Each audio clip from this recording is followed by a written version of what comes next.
بسم اللہ الرحمن الرحیم۔ ماں کے پیروں کا پانی پینے سے شفا۔ ڈاکٹر نیاز احمد بلوچ، پروفیسر نشتر میڈیکل کالج ملتان نے عجیب واقعہ لکھ کر دیا۔ ڈاکٹر بلوچ صاحب ملتان سے باہر امتحان لینے گئے ہوئے تھے۔ وہاں پر ان کے بھائی کی شدید علالت کا پتہ چلا۔ وہ پہلے ڈیری غازی خان گئے، جہاں سے ان کو بتلایا گیا کہ ان کے بھائی سخت بیمار تھے، اس لیے نشتر اسپتال میں داخل کرا دیا۔ ڈاکٹر بلوچ صاحب جب نشتر اسپتال پہنچے تو بھائی صاحب کا پتہ چلا کہ دل کا شدید عارضہ ہے، حالت کمزور ہے، سارے جسم پر ورم ہے اور سانس پھولا ہوا ہے۔ متعلقہ ڈاکٹر صاحب بھی اچھی خبر نہیں دے رہے تھے۔ ڈاکٹر صاحب نے دیکھا کہ اس کے بھائی اپنی والدہ جو سامنے پلنگ پر بیٹھی ہیں ان کے پیروں کی طرف اشارہ کر رہے ہیں۔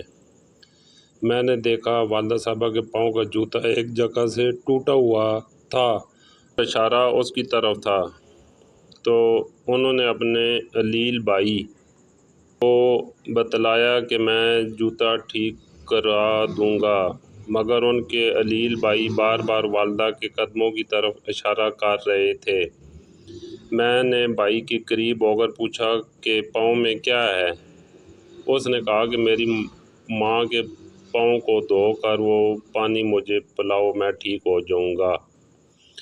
چنانچہ میں نے ایسا ہی کیا۔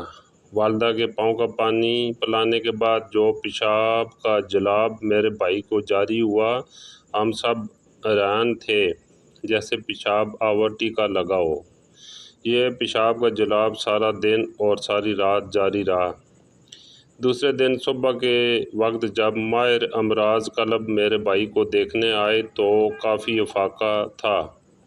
مجھ سے پوچھا یہ کیسے ہوا؟ میں نے پاؤں کے پانی کا اثر بتلایا۔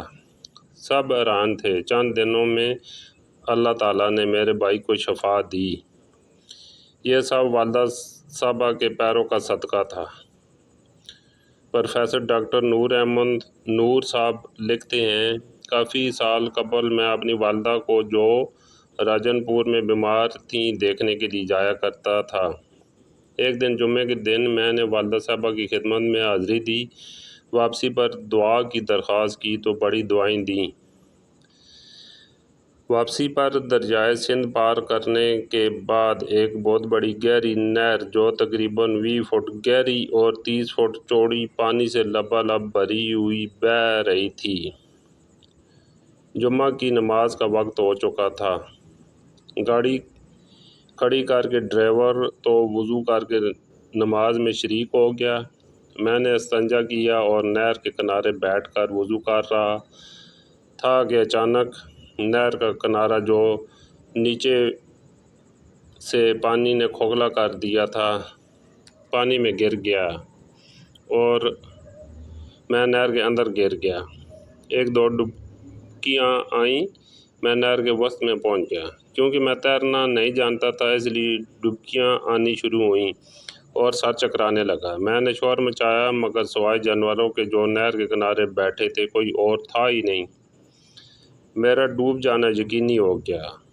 میں نے ہاتھ دیکھا جس نے مجھے پکڑا اور نہر کے کنارے گھسیٹ کر نہر کے کنارے پر کر دیا۔ اب نہر سے نکلنا بہت مشکل تھا۔ خیر بڑے ذکر اذکار کیے، کئی دفعہ زور لگایا اور آخر میں نہر سے نکلنے میں کامیاب ہو گیا۔